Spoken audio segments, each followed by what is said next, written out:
they've done their map picks and stuff. Let me just fix this up. I muted myself.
Hello and welcome, everybody.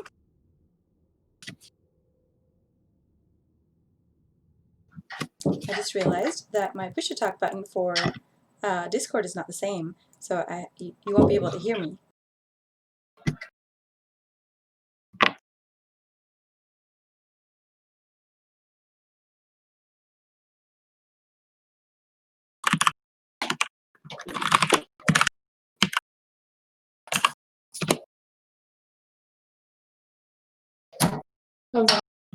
Helps a little. Okay. Can you hear me? Yes, All I right, can cool. be. All right, welcome everybody on stream. I think you should be seeing the map picks and bans right now. Let me just tell the teams we are ready. Stoic, you ready? Yeah. I am ready. All right.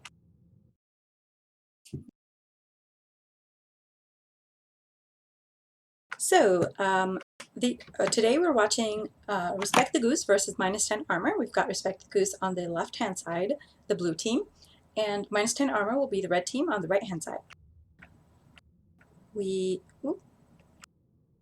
Somebody called Phantom is in the lobby that nobody seems to know. He's going to get kicked out. All right, so for map picks and bans, Respect the Goose lost the coin toss, so it went back to -10 armor for them to choose whether they want first pick or map pick. They chose map pick. So they started with bans. For the left team, they have Sky Temple, Brax's Holdout are banned, and the right team has Dragonshire and Cursed Hollow banned, with the first map being Tomb of the Spider Queen, chosen by -10 armor.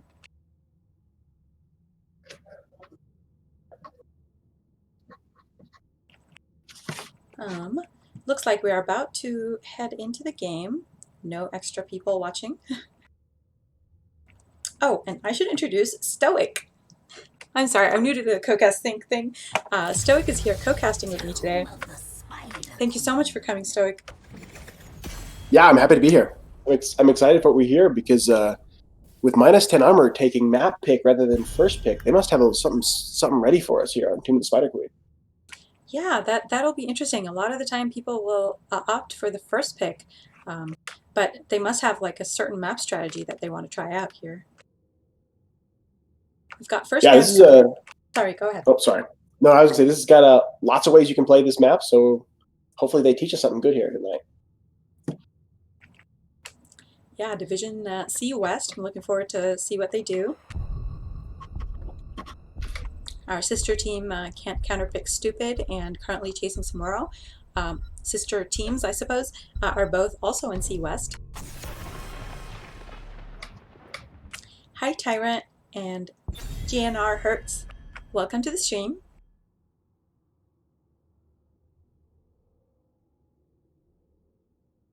We got a Stukov ban out of Respect the Goose. I wonder if that's like a targeted ban at someone in -10 armor. What do you think, Stoic?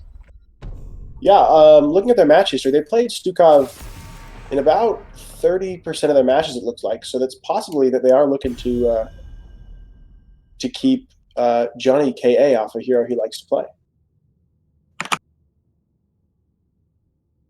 Who's not in the match today. So yeah, who's Johnny? I was like, who's that? I don't see a Johnny in here. He's played for them before, so all right. Maybe that's something they missed too.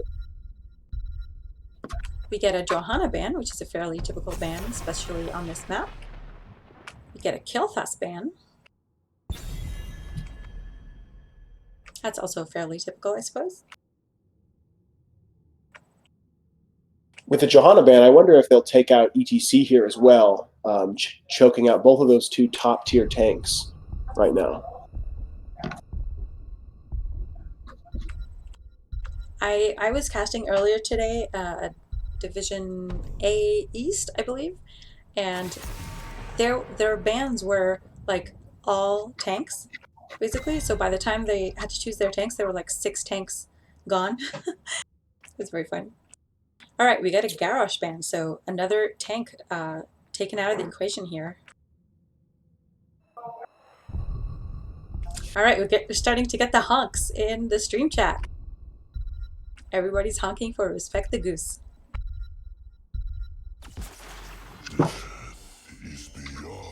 We have a Malthael first pick. Victory for the Forsaken. Stoic, you want to tell us about the red team's picks here? Yeah, Sylvanas pickup is a really strong one here for -10 armor. Excellent hero overall right now. High win rate in NGS.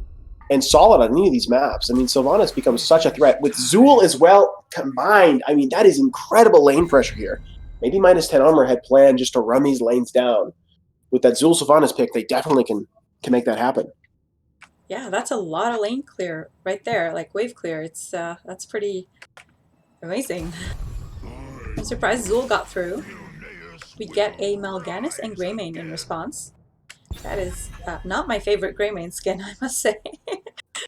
I don't know what that's about. Is that like a Samuro tribute kind of thing? Yeah, I'm not sure. I missed that one. Right. But you know, the blue team here that's a lot of fighting. I mean, the Mal'Ganis there with the Greymane provides a lot of disruption. If they can find the Zool or Sylvanas, the Greymane quickly can able to blow up that Sylvanas if she's caught out of position. Yeah, absolutely. And I think Malthael does fairly well against Zool as well. We got an Anna ban from the red team. Wonder what the blue team will ban. Probably another healer, maybe, or a tank. They have their own Yeah, tank, so they might. Yeah, I think they'd go for a tank here. ETC, you called it, Stoic. yeah, that's what I would have done if I was banning for blue as well. Well, I mean, I think all the strongest tanks are here off the board for the most part. Red team's going to have to reach a little bit lower under the tier list to find their front line. Unless they're planning on running main tank Zool, which would be a blast from the past. Or main Unless tank it's main Uther. tank Uther. It is. I love it. I love it. This is spicy. This is the second game I've seen that today. I was casting earlier, and we had, what was it, 2 calculated to throw. They ran their first game as Tank Uther, and he died 9 times. Interesting. But Did they they still win? won the game. Yeah, they somehow made a great comeback after they were really down, and they won it. Oh, this is my jam! All right, we get a Hanzo Lucio here from the blue team to round out that team. That's a lot of damage. Hanzo Greymane can do a lot of work here. Definitely. There's a lot of work, but I worry that the CC is going to be a little bit light for this blue team. I mean, they have Felclaws and Sleep and Lucio's Boop. But apart from that, if Uther and Zool and Anduin, if they get close to anybody, that's a lockdown to be able to absolutely delete anybody Yeah, absolutely. who they catch. That's right. Yeah, there's a lot of CC on the red team here, and with the Zool, what's it, Root and a Chromie. Oh my goodness, that's a lot of potential right there. They could really just use that advantage to their to kill somebody like in an instant. I mean, Chromie does a lot of damage, and if someone's rooted, they can't even escape her. So that's perfect for them. Yeah, I think that a lot of the burden of execution here is going to be on Rusty to make sure that his team is always just a little bit faster than the red team, making sure that they stay out of the range of both that Uther stun and that Zool root. Lucky for Respect the Goose here, those are pretty small cast ranges, but both are point and click. So if red team if -10 armor gets close, I think it should be an easy kill on anyone that they can lock down once these teams get scale a little bit here. True, and Lucio's Boop does not have a lot of range either, so by going in to boop people away, he does risk being stunned by that Uther. And Zool's Root has quite a bit of range. Yeah, it's interesting. We'll have to see here. Maybe this is a high 5 Lucio game to just secure the save on the Uther, Anduin, or Zool CC target. That's a possibility here. But both these teams have some scary tools behind them. We'll have to see who can execute on these draft strategies we're looking at. Yeah, I'm excited to see how this goes.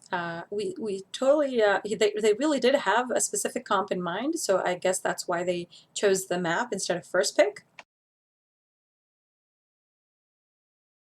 Yeah, they will. They should secure quite a few gems here, and stay healthy doing so with 2 healers.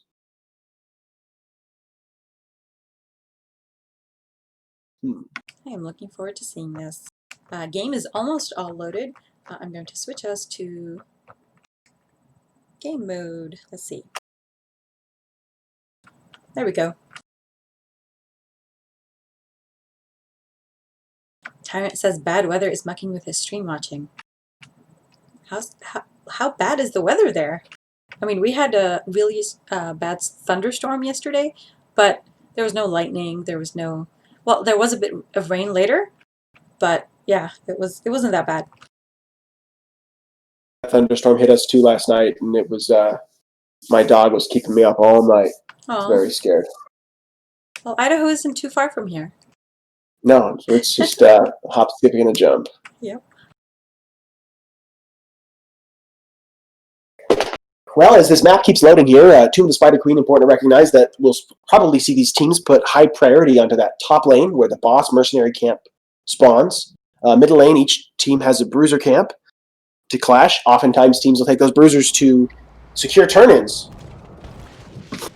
Yourselves, the battle.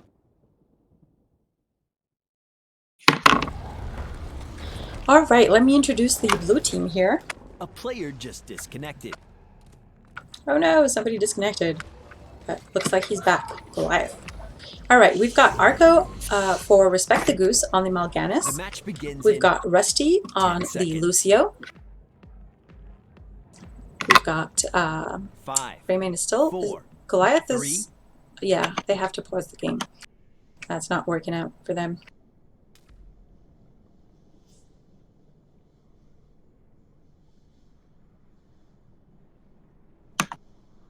We're seeing Bullet Bear call out Goliath's SSD here.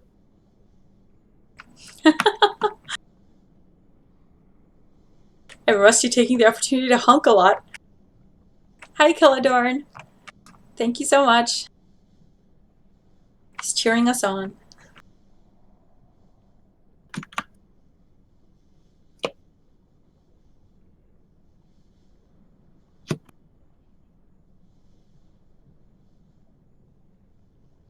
Yes, as I was saying before, teams will oftentimes skirmish a lot, putting priority on this boss lane here, trying to make sure that as the turn-in gets to the later stages of the game, they can use the boss to create that strong end game push, as each turn will require 5 more gems than the previous. So eventually, after a couple of objectives, securing a 70 gem turn-in can be quite difficult. Yeah, that makes sense. We will see if we get Goliath back here.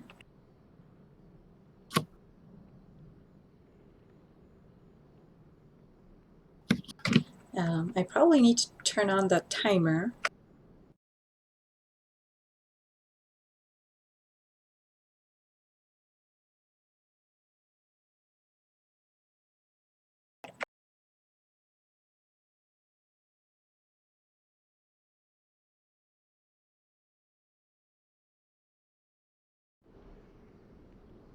All right, I've started a poll on the stream.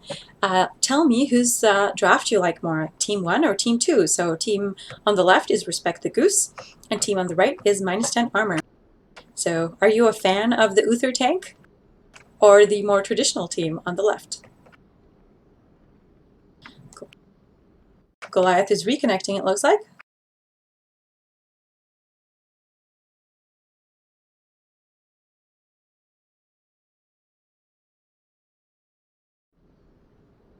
Something interesting for those back home, -10 armor has a 100% win rate on this map. Oh wow, how many times have they chosen it? Just once. Oh, okay. Oh Well, no, I lied. Sorry, they played it twice. I missed the match in my searching. They played it twice. They have a 50% win rate, but both times they played Sylvanas on it. Well, they still have their Sylvanas. Calidorn says the -10 armor tank Uther is going to crush Mal'Ganis if played right. Yeah, that is a lot of stuns. And Mal'Ganis doesn't have that much frontline with him.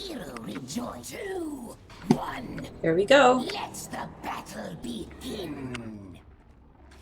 All right, so I was introducing the teams. Did we just lose a player? Oh no, is he gone again? All right, we've got the one Aaron on Hanzo, Rusty on Lucio, Arco on Mal'Ganis, Bullet Bear on Malthael, and Goliath on Greymane, who is currently still disconnected. Stoic will introduce the red team. And on the red team, we have Dagny playing Uther, Dav playing Sylvanas, Lumpico on Zool, Yummy Cupcake on Chromie, and Rumblerfish on Anduin. And goodness, that was a fast kill. Malthael goes down. Sylvanas manages to secure that kill. Greymane is currently following around the Mal'Ganis.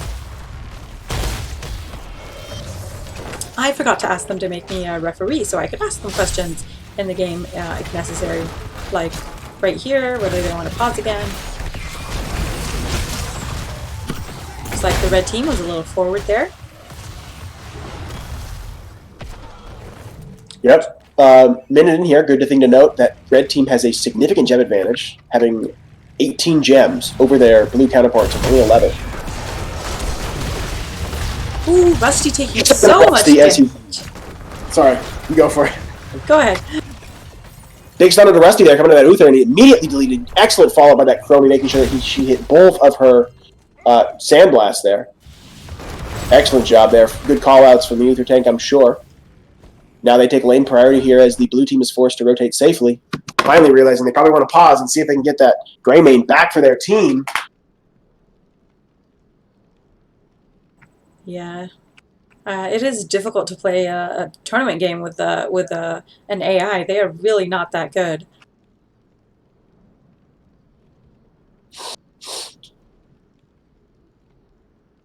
Yeah, it really is tough, especially in this coordinated play where the Greymane will just follow whoever pings him around, making it really difficult to fully utilize what Greymane's strengths are, and that's, getting camps and finding those kills. And the AIs are quite passive there. I mean, on a hero like Greymane, that's not going to do much for you. Oh, absolutely. And also, a Greymane is one of those heroes that is both ranged and melee at times. So, if you make him follow the Mal'Ganis, then he's going to be too close up in the fights, and he won't be able to use that judgment to figure out whether to be ranged at a point or melee. Yeah, I don't envy the developer who had to come up with the AI for a Greymane to be able to know when to go in and out. I imagine that's a frustrating thing for a team to play with a AI Greymane. Yeah, and the recent changes where the AI just goes to base and does nothing, I really hate those changes. I feel like at least if the AI tries to do something, that's more useful, because then you can ping like a camp and it will go get that camp. Yeah, that was nice, and Greymane definitely able to accomplish that here. So, respect to Goose, a little bit in an awkward spot if they're forced to play this game with the AI Greymane here.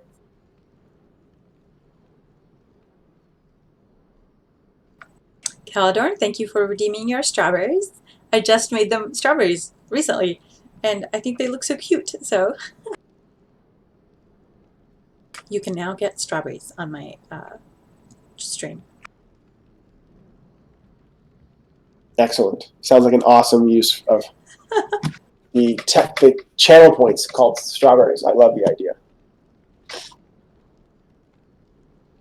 So D, as I'm looking here at the blue team, I mean the red team's their strategy seems pretty obvious to me. What's the blue team drafting for? What do you think what are they trying to make happen here? I think they are going to be hoping for that sleep to catch someone out of place and have the Hanzo and Greymane follow up to just burn them down. It's a more traditional kind of makeup here, I guess, of that team. It's pretty standard, so I don't think they're trying anything funky like the red team is. I think they're just going for straight up normal blow up. They've got their sustain heals, and if they need to, Lucio at 10 might also have those shields if he decides to go for that instead of the high 5. So that'll give them a big burst of shields there when Chromie and Sylvanas sort of zone in on someone. But apart from that, I'm not sure exactly what else they might be going for. They do have strong camp clear, though, with the Greymane. So I expect him and Lucio, or maybe just him by himself, since he can solo all these camps, to go grab them. Yeah, sure. I guess it puts a lot of pressure on the Lucio to keep his team safe, but the Mal'Ganis being really the only engage here.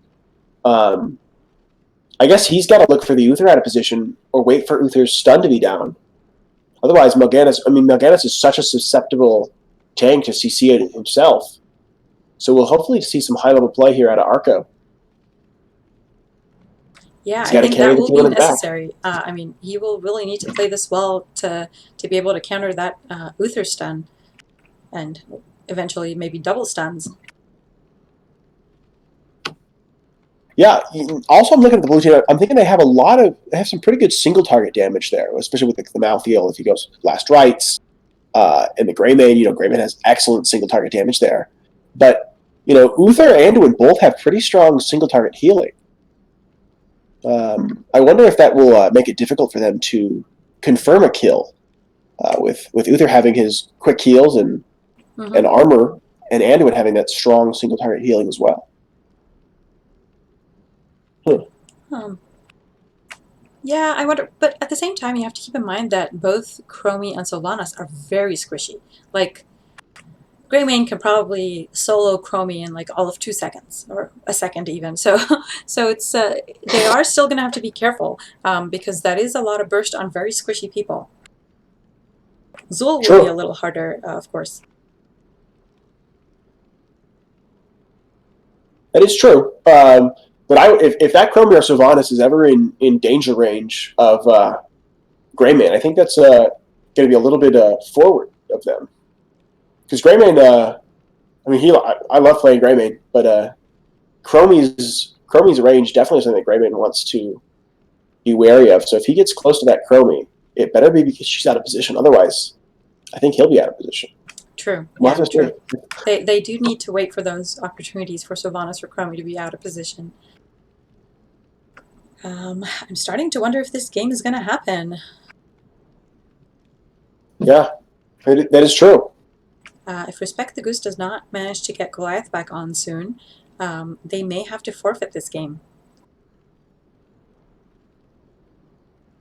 I'm not sure how it works though. Will it just be forfeiting the game or the series? I'm guessing the series. I imagine they could probably try and get a sub. I'm not sure. I think some of that would come down to what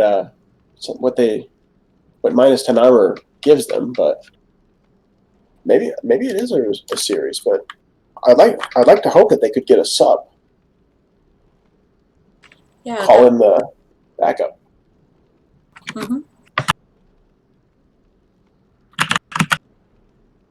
Unfortunately, I forgot to ask for referee to be able to chat in here and ask them what they want to do.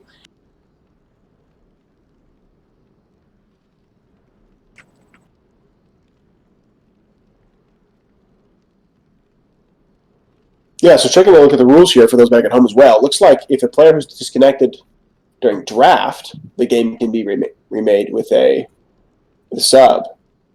But if the disconnected player is unable to reconnect in the game can be finished with the AI. Or they can forfeit that single map. Okay. All right, Goliath is back. We are starting back up. Here we go. Oh, there we go. Time to honk, people.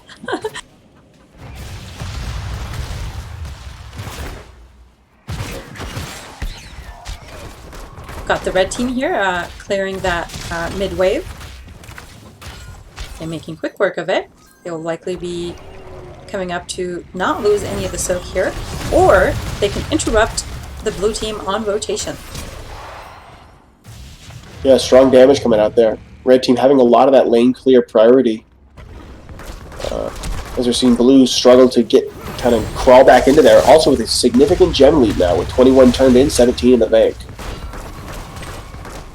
Absolutely. It looks like Zul went mid so that we do not miss out on that soak.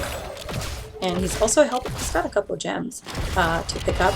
But he's really helping his team be able to push the top lane.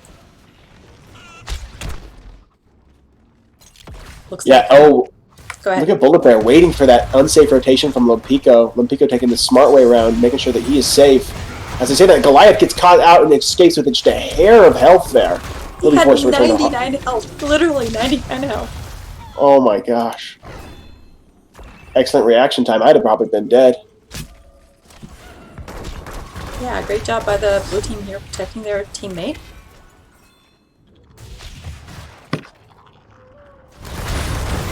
We've got the blue team engaging on this 4-man top.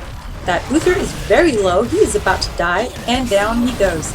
But Mal'Ganis, in turn, takes a lot of damage. He has 15 gems, so he's got to be careful here. The red team is still being very aggressive here, even though they are 3v4. I think they're counting on the low health on that Arco.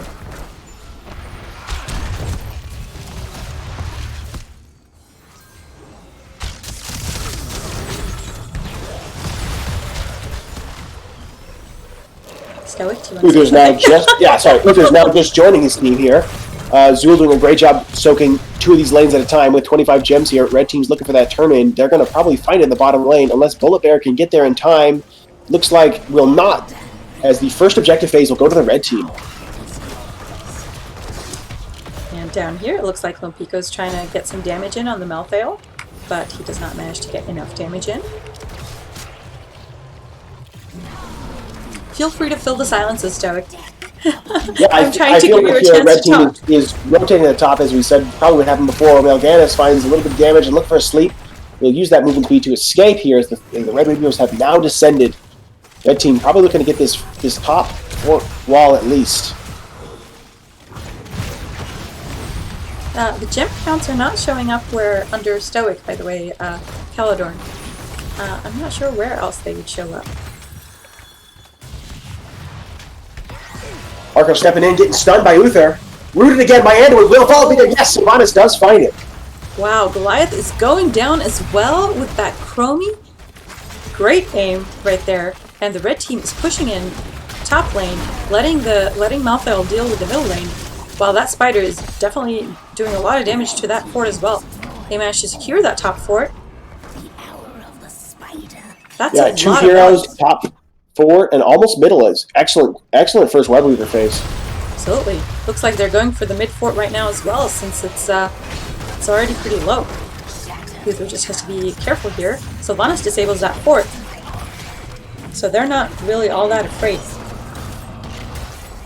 Excellent zoning there by Mal'Ganis. I think that Chromie would have found the kill onto Bullet Bear if Arco had not disrupted. So excellent work there, defending his team. Uther with a quick stun, stopping the Fell Claws from the disrupt there. Red team still posturing to find this middle fort. And that fort goes down. Arco taking a lot of damage still. In the bottom lane, we've got a little skirmish going on here.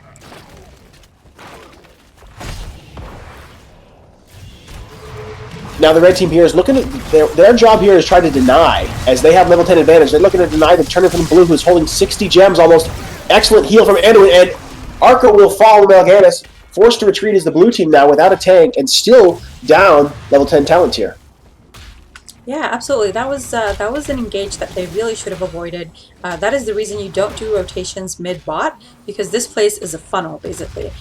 So they got in a really tough spot here, where they likely should have stuck to top and mid. Got the red team setting up here in this funnel again, getting their gems in. They have enough for turn-in. That blue team opting to get this camp to help them get the turn-in, but it looks like red team is close enough that they might not even need that camp to help secure this turn-in. Yummy Cake dropping in these last 4 necessary gems. And Bullet Bear should really not go in there. Oh no! That face check of the bush. It is a miracle he made it out of that alive. And not only did he make it out alive, but it looks like they're crushing the red team right now. That Anduin is so dead. Yeah, excellent Dragon's Arrow. Yes. Huge setup helping that Mal'Ganis to get on there and provide that extra stun. It looks like Chromie actually canceled her channel early, so it looks like this second Web Weaver phase will go in favor of the blue team here. And Dagny getting so low. Wow. Utilizing the armor from his trait to survive there, that onslaught of damage. Yes, that is a lot of damage, and the blue team here has to defend not only this camp, but also the top lane, where there's a lot of minions pushing. Although they may leave that just to their Web Weavers, but if they want to push top, they're going to have to go do something about that. Red team, in the meantime, is trying to keep them here. Yep, Cursed Bullet and Mal'Ganis' ult carry and swarm come out, not able to find any kills for that. Middle Web Weaver will fall. Top is pushed pretty far out, so it looks like bottom is Respect the Goose's best shot at finding a fort here. But Lompico doing a great job holding it down. He pops his ult. Oh, with the last race, will find that kill. Nice silence from the Sylvanas. All the blue team is very low right now, but out comes the Lucio shield. No high five for this group. But Goliath does go down anyway, being a little aggressive there, counting on the fact that they are 5v4, but they were all low on health. Arco manages... Oh, he doesn't manage to make it out! I was just saying he manages to make it out. Damn.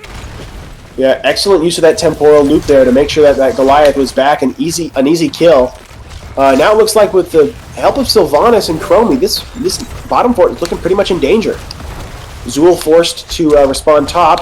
Oh, looks like even with those 2 deaths, blue team fighting that top fort, so equalizing in this top lane.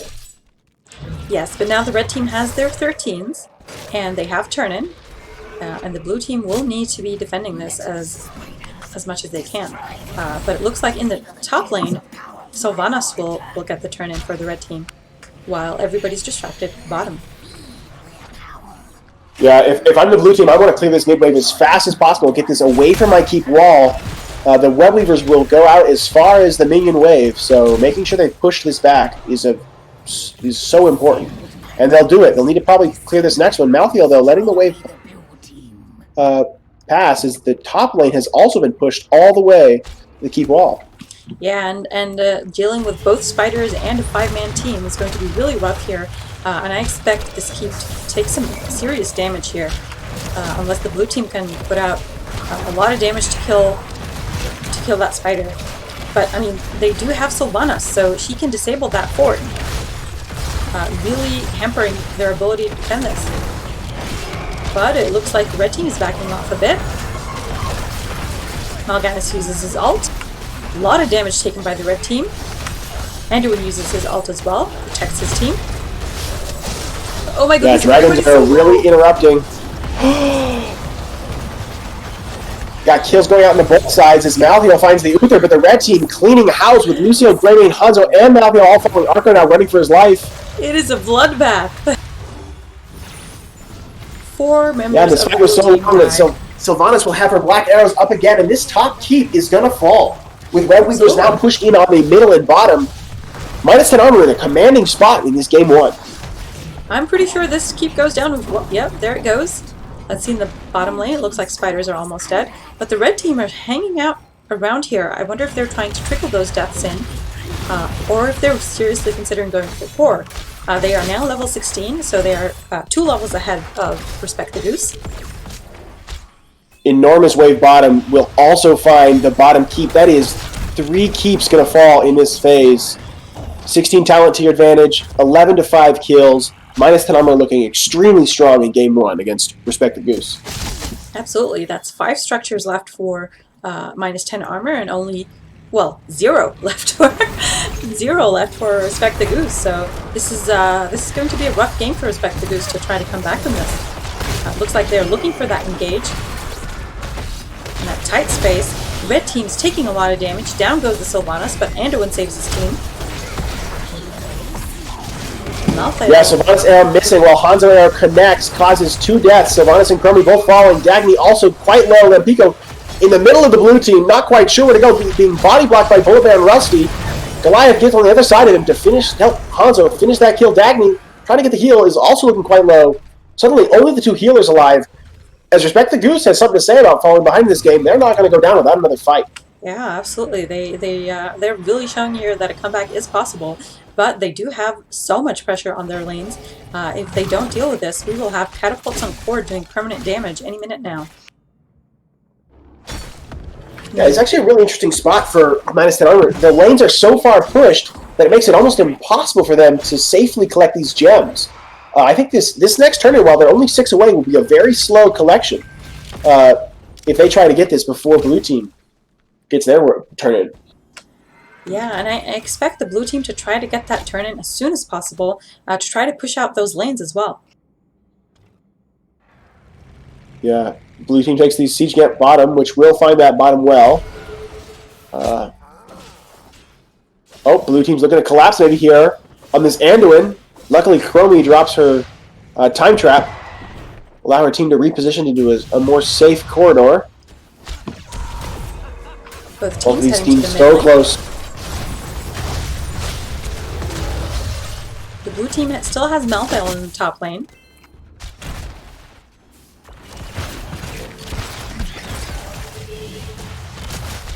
Goose has secured enough gems for the turn-in. Will they be able to find it here? -10 armor are going to look to deny this for as long as possible, looking for any kills. And Now both teams looking for this turn. It's gonna be a fight here. This could be the final fight of the game. It goes in favor of -10 armor. Looks like -10 armor is going to try to turn in bot instead to see if they can do it faster. Looks like Chromie is doing a great job at interrupting here top, but the rest of the blue team goes bot. And Goliath will find it top lane. Yes.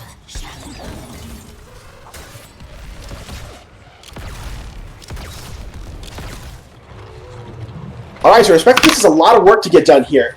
With 5 buildings alive and these lanes heavily pushed towards their side, we need to make sure they find some serious damage here. If you're Respect the Goose, do you try to push one lane hard, or do you try to split up to try and catch up and fight? Oh, I think they absolutely push the top lane hard and hope for a kill so that they can grab the boss after this and push with that to core, because really trying to catch up on all five forts and keeps is not going to work. Okay, and you will see them do exactly that as they push this way to the top and begin to work on the keep wall. -10 armor, in the meanwhile, is deciding to clear the bottom wave and enable Hearth to protect this top keep. I am a little surprised that -10 armor hasn't just tried to push for that core. I mean, it would be somewhat risky, and they don't need to take that risk, I suppose, since they are still ahead. The blue team's web weavers are all dead already, and the blue team backs out, but they did manage to get some damage onto that keep and the entire keep wall. I think -10 armor here knows they don't need to take any kind of risk, that they have a turn in the bank. They just need the 3 gems. If they can find those 3. But Lumpico face checks the bush, is luckily pulled to safety by Anduin, but the Sylvanas Wailing Arrow will make sure to confirm the kill on the Greymane there. Now -10 armor gets the easy turn, and Web Weaver's easy push to core. Absolutely. I think this is it. This is GG, but great effort by Respect the Goose to come back from that early game sort of delay where they fell behind. We almost thought they might have it. Red team's not. We'll see if they can pull off this miracle defense here. That would be pretty amazing. I mean, those web weavers hurt, and they have plenty of health. Their only chance here is a team wipe of the red team. They're not going to go down without a fight. Arco's going in, looking to sleep somebody under this death wave from the core. This Web Weaver is almost fallen. Cursey Bullet goes out, but Bullet Bear is feeling the brunt, as Rusty as well, trying to get to the core before they die from the poison from Zool. Now Gandalf's looking to get in there with a carrying swarm, bringing everyone down, but the root and the stun from Uther and Zool causes Mal'Ganis to fall. Goliath trying to clear this bottom Web Weaver. Mid Web Weaver has now reached the core down to 85%. Sylvanas finds a kill on the Lucio. Looks like Malthael will fall as well. And as predicted, D, -10 armor going to take game number 1. Absolutely. I will move Stoic's video. Thank you, JNR Hertz, for the suggestion. I will move his video so that he's not covering that section of the map. You could probably just hide me. I mean, I don't know what it looks like, but I bet it's pretty bad. We see a big window. It is a beautiful window. Lovely homes here in Idaho.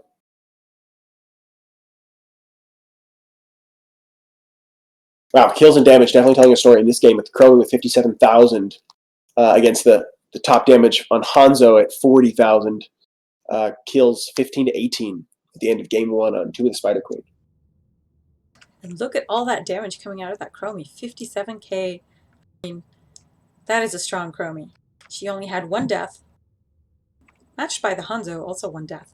But the rest of his team died quite a few times, giving the red team that big advantage. Right, we are looking for a next game. Let's go to the map screen.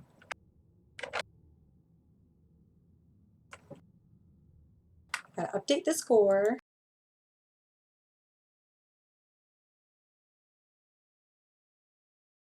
It looks like -10 armor really went into that with a plan for that map, and they executed it perfectly and pulled that win out, even without a real tank, you know, with the Uther tank. Worked quite well for them. What do you think, Sir? Yeah. Did you expect that?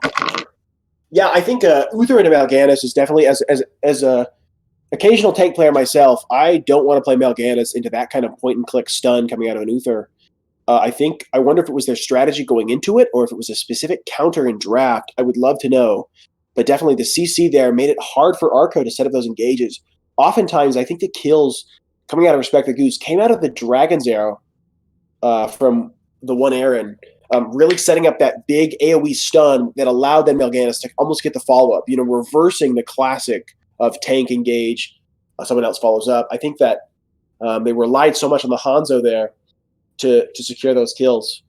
But I think it was definitely well planned and executed by the red team. I think shout out to Sylvanas taking possession at 4, allowing her to keep those lanes on the red side of the map. I think one of the reasons they were able to get that top keep so early is because she had used possession to make sure that minions were constantly the minion wave was constantly bigger for her side, especially on Tomb, which allowed the spiders to push so far. Yes, absolutely. And now we are going to game 2. And if Respect the Goose manages to secure this one, we will get a game 3, which I'm always excited to cast. But right now, the new map is Battlefield of Eternity.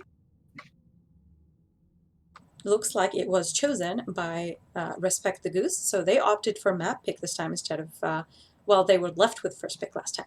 So maybe they also have an interesting strategy here. Yeah, I really like this priority bit to maps, like wanting to say, we're going to take you to the map that we want to go, and we have a strategy ready. You better have one ready too. I like that. Confident play coming from both of these teams to say, you can take whatever hero you want. We're still going to win with our map pick. Absolutely. I think there was some research done about first pick being like whether it was a bigger advantage or a big advantage for the team. But this was hero draft or here's what's it called? Ranked? Yeah, ranked. So first pick does still offer the team that has the first pick a better advantage right now over the, I don't know, third ban. And so it is a big deal to have first pick, but it looks like both teams think that map pick is more important. Interesting. In both of these teams, their map picks are picks the other team has not yet played this season. I wonder if that comes off of scouting or luck, but either way, BOE, chosen by Respect the Goose, they have won on this map twice, played on it twice as well. So they've obviously done something that's worked before, and they want to see if they can pull it out again. Oh, that's interesting. Do you have some information about what they played on Battlefield of Eternity, so we see what to expect? Yeah, interesting. In their match against currently chasing Samuro, they played Mal'Ganis and Alarak, which also appeared in their match versus Annie Oak League. So I would expect that here Mal'Ganis, obviously a favorite tank of Arco, but combining with the strong CC coming out of Alarak, I think that'll be a big change from their map 1 draft where they lacked the CC. Alarak providing great means of both silence and displacement. Mm-hmm. All right, we are going into the draft here. Dagny will be banning for -10 armor. We got a lot of people cheering for the Geese.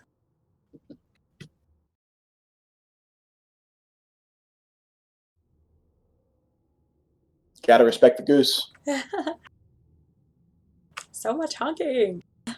Not right now though, but last time I cast for Respect the Goose, there was like a lot of honking, and I didn't understand then what it was, but somebody explained to me that it's got to do with the Geese. Makes sense. Down 1 game, they're not out of the series. They've got something planned. Ooh, Greymane ban.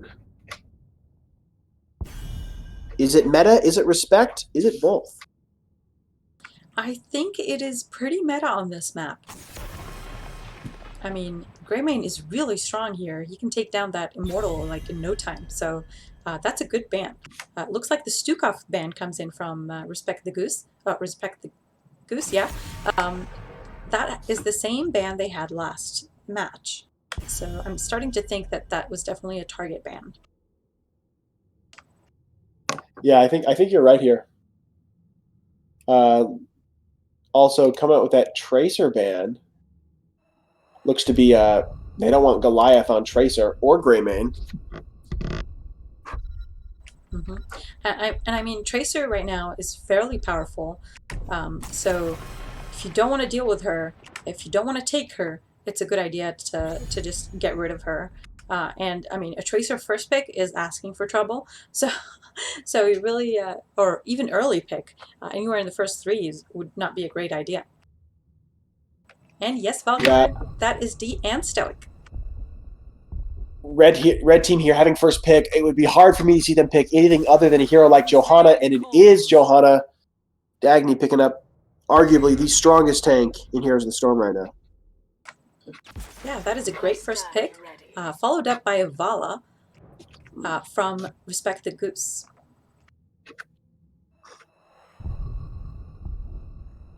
The Vala, a interesting, really strong hero, but kind of fallen out of favor here.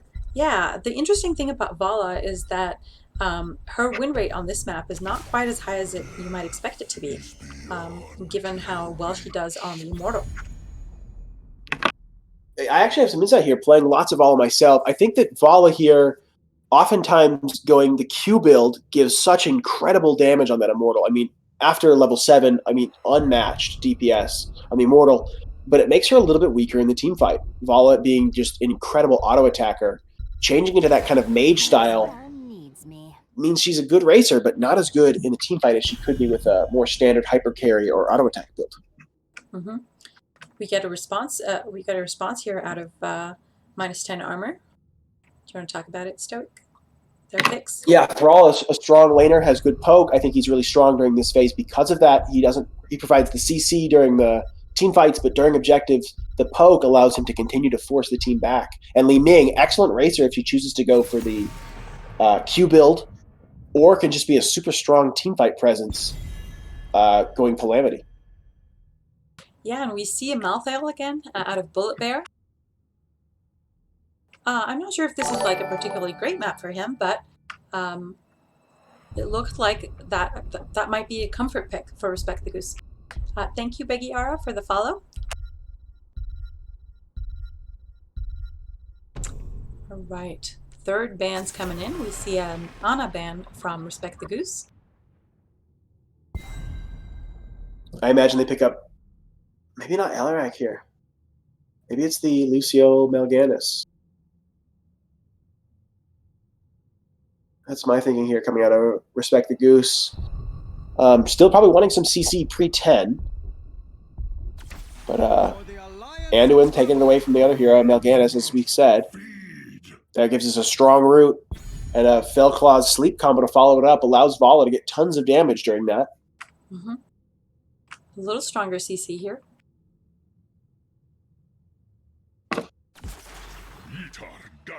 Oh, we get a Karazim. I do not often see him in these matches. I've seen more games with DPS Karazim than I have with heal Karazim. I have yet to see heal Karazim win. Oh, my boy Jim Raynor. Gotta love him. Jimmy. Raynor, an excellent hero, whether he takes Exterminator here for that Immortal burn or just goes for a classic ace in the hole, provides so much damage in a team fight. The Aaron, bringing in the Hanzo back from game 1, played it very well. We'll see if he goes for a scatter arrow build, looking to race the Immortal, or if he'll let Vala do the race and he'll focus on Q build. Both teams have lots of options on how they want to play the race or the team fight. With Vala, Hanzo both having good race, Li Ming, Raynor both having good race. Maybe neither team opts for racing talents and just goes for fight. Yeah, it's interesting. Be.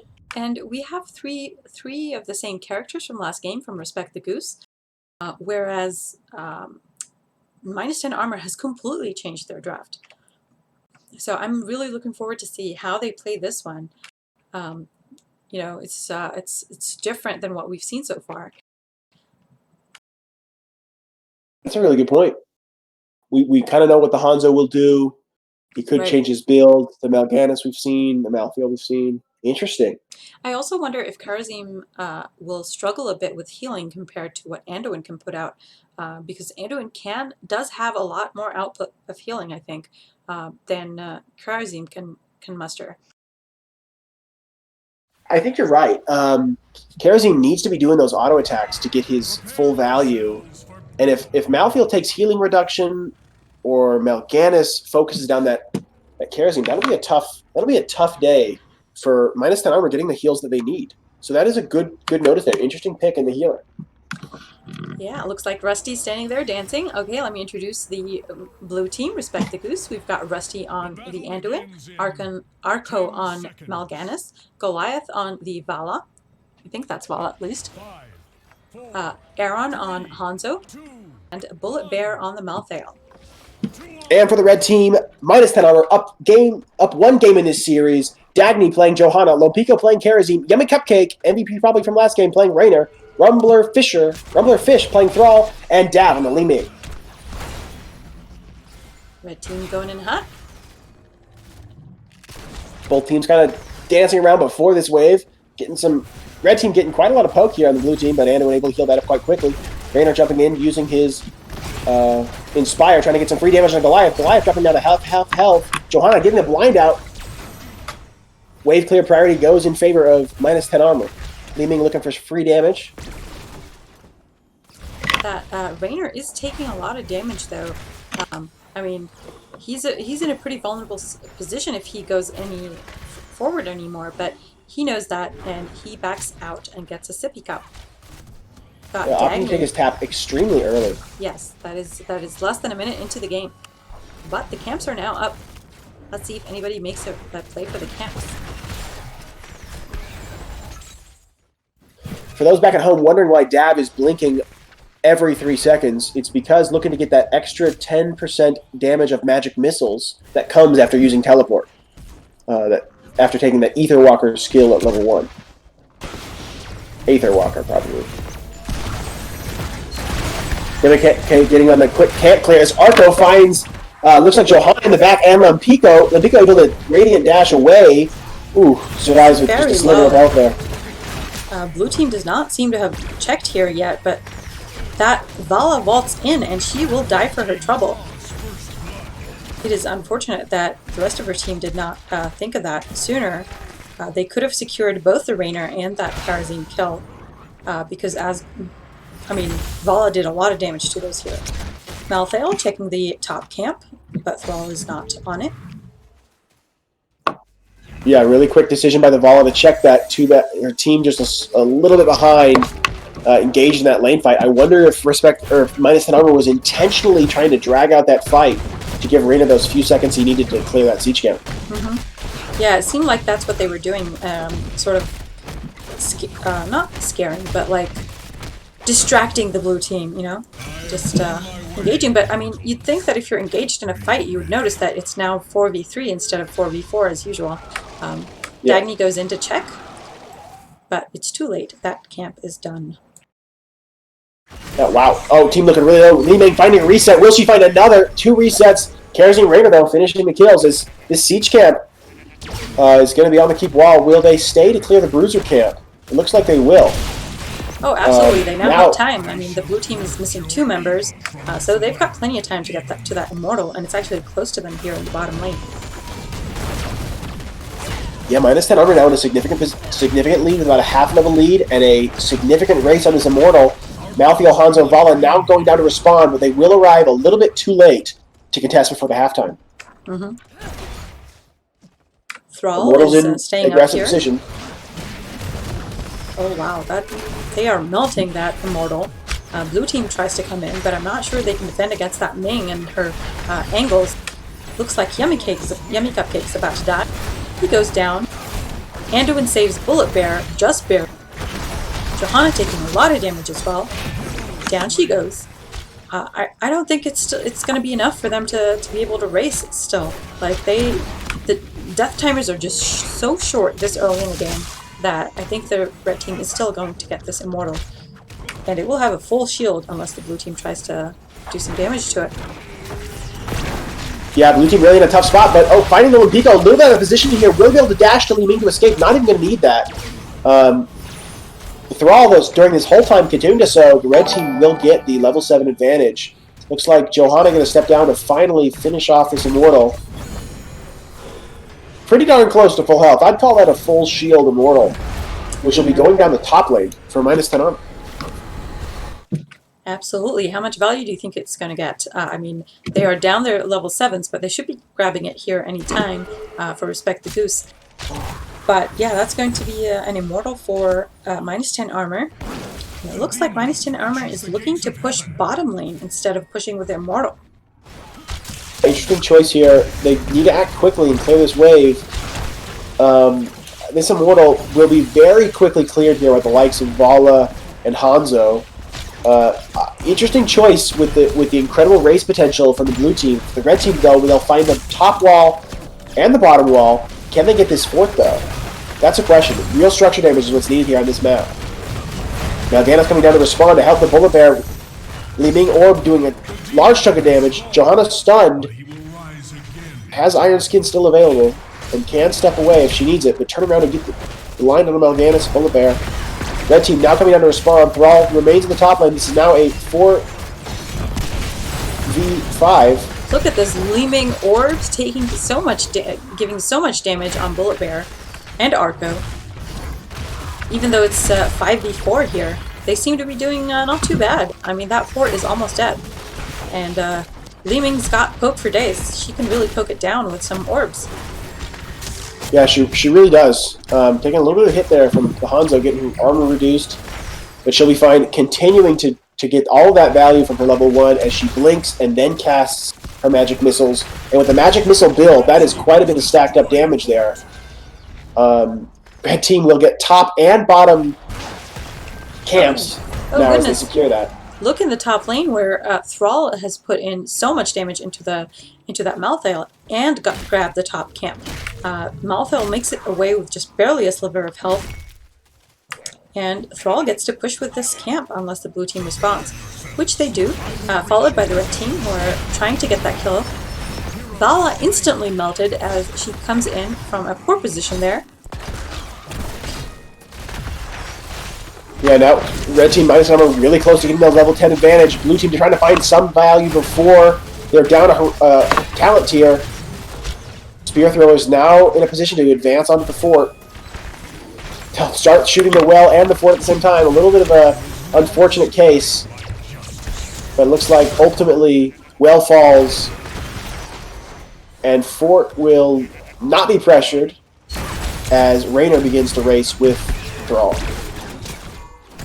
Johanna doing a good job of warding, making sure the blue team is slow on rotation.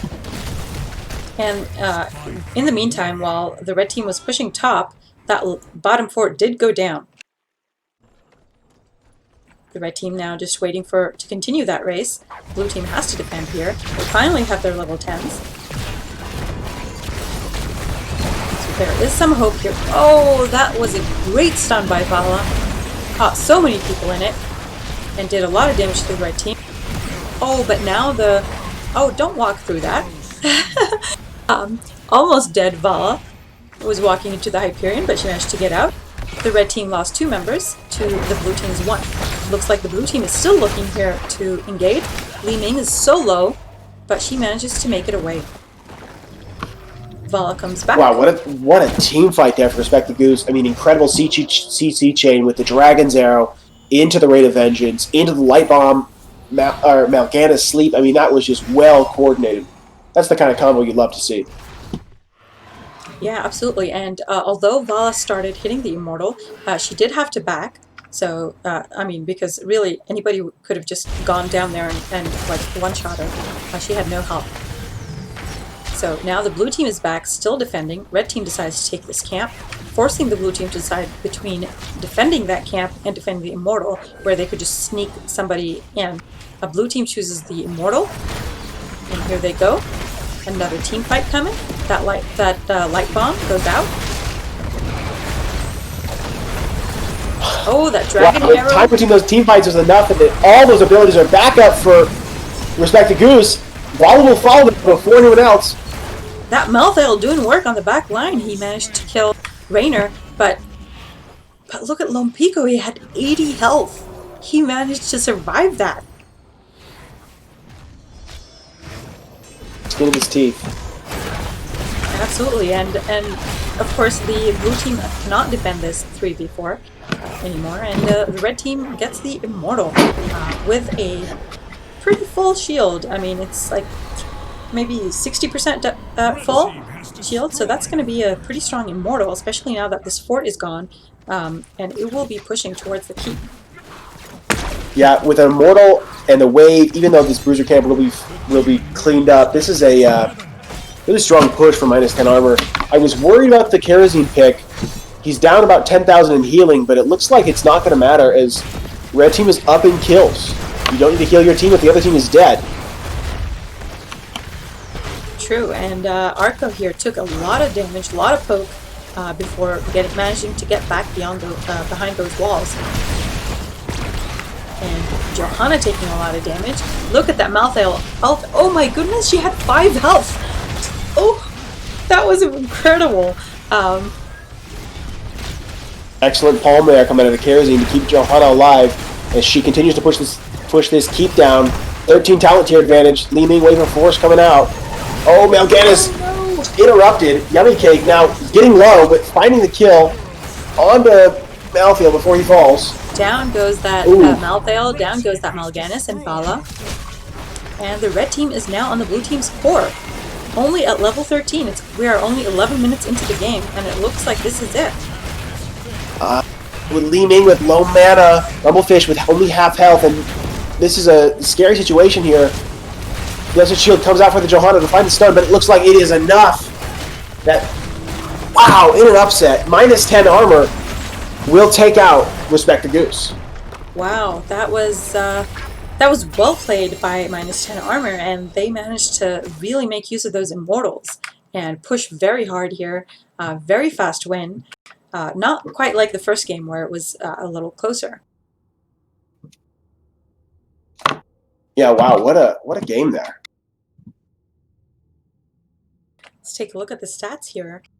Looks like the damage was sort of even here between the Li Ming and the Hanzo, with the difference being that Li Ming did not die at all, while the Hanzo did die twice. The difference in kill is not that huge, 7 to 10. So I'm not quite sure that would really be the reason why Respect the Goose lost here.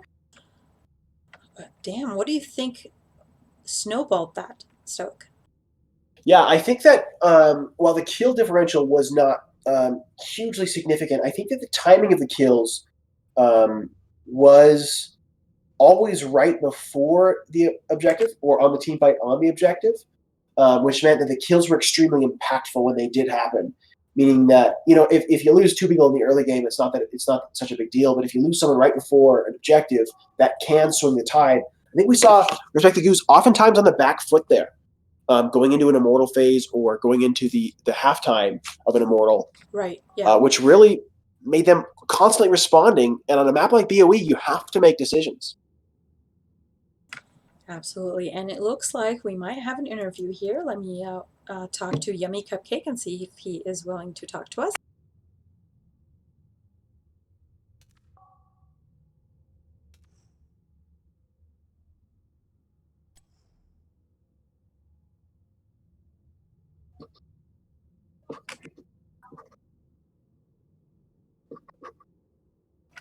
I hope we do get an interview.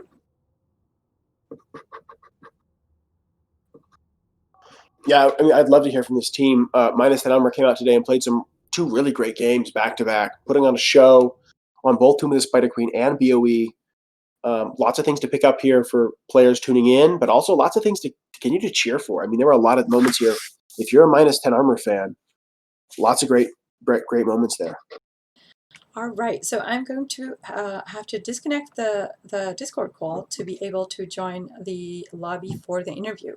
But Stoic will still be with us in voice. I think we can do that, right? I'll be there.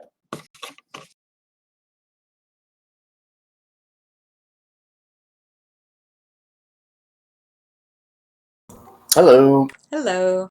How are you feeling? Hey, good. Thanks for casting tonight, guys. It was kind of an impromptu night of pots for us. So. Well, you did really great. Good game. Looks like in that second game, though, you really dominated. And the first game, you had an unconventional draft a little bit, but Oh you made yeah, it work. there's a story about that for sure. So